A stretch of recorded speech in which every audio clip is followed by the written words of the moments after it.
Absolutely. So that leads me to, you have this wonderful newsletter and you recently wrote, we must teach our kids to think differently, yet schools do exactly the opposite. So what is happening in schools today and how can we actually help kids develop independent thought?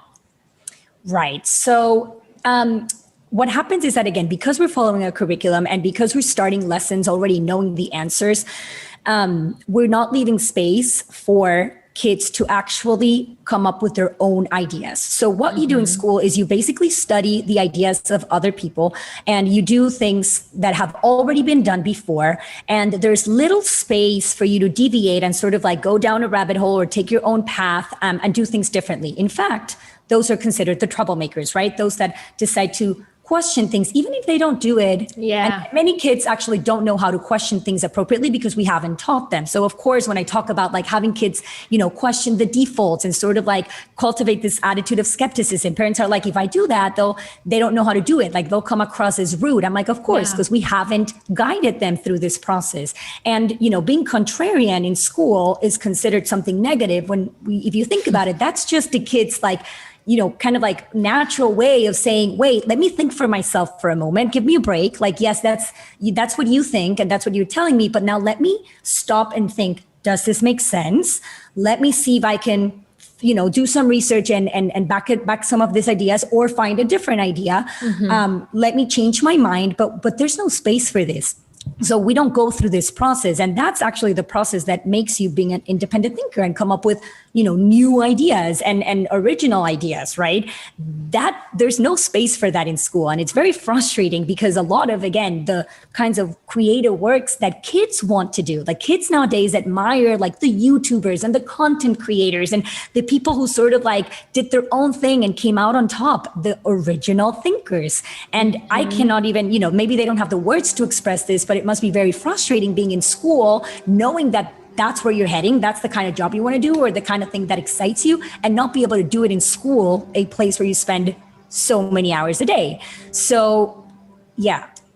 I think about that a lot, mainly because I think, like you, I was a pretty perfect student according to the teachers, just because I had figured out the game, right? Like I knew show up on time, do your homework, pass the test, like don't question teachers, even if I vehemently disagreed. And I, on the one hand, was a pretty perfect student. I graduated from college. And then there was Anthony, my husband, who was a nightmare of a student when he was in school. Yet he became successful in entrepreneurship.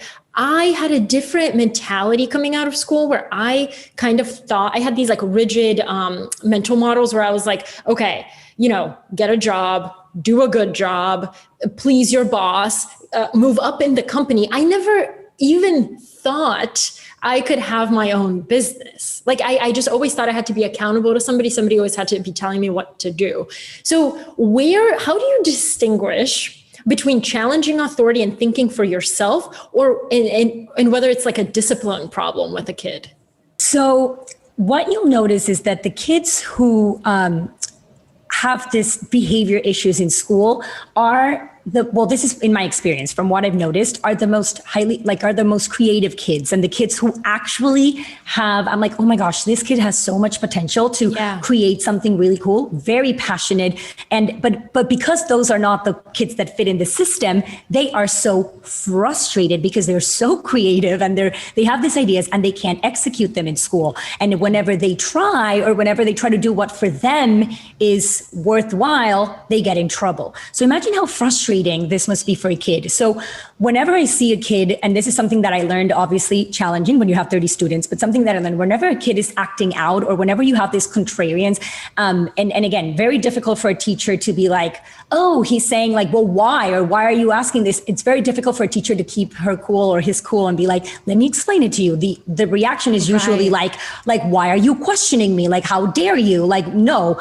But what I try to do, like I tried my best to remain cool and remember that this kid is very creative and there's a mismatch here. So just try to, keep it So I would really get along with those troublemakers because I would take the time to sit down and talk to them and try to hear out, well, what it is that you're trying to tell me. And I would try to find ways. Like I remember I had kids, you would walk in my room and you would have kids standing up sometimes and working standing up. You had kids that were on the floor in the rug, working from the rug. You had kids who have like bouncy balls and different things that maybe for somebody visiting, they would be like, well, what's going on? What a mess. Like, what's this? But really, I was just trying to do the things that would make them think better or that worked for them, because that's how you enable them to come up with these ideas and to do the things that are going to make learning stick for them. So it wasn't easy, but I learned to see that those troublemakers and the ones that are trying to be defiant really don't have the way to express themselves, and just help them find that language and that appropriate way of questioning things.